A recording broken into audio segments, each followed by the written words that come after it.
జనగామ పాలకుర్తి మండల కేంద్రంలోని బృందావన్ గార్డెన్స్ లో నియోజకవర్గ కాంగ్రెస్ పార్టీ ఆధ్వర్యంలో సంస్థాగత నిర్మాణ సన్నాహక సమావేశం నిర్వహించారు. ఈ సమావేశంలో ఎంపీ కడియం కావ్య, ఎమ్మెల్యే యశస్విని రెడ్డి, ఎమ్మెల్సీ అద్దంకి దయాకర్ మాట్లాడారు.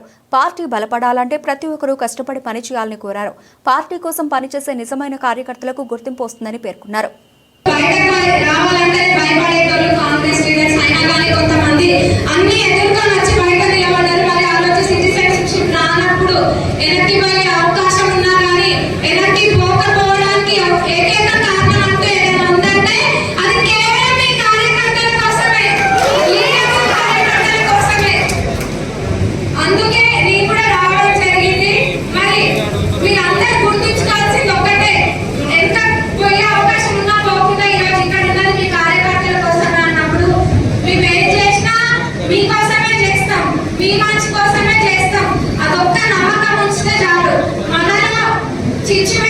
చాలా మంది సిద్ధంగా ఉంటారు.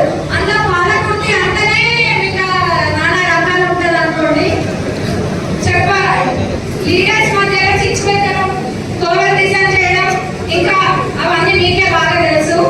ఇవన్నీ కూడా ఎంకరేజ్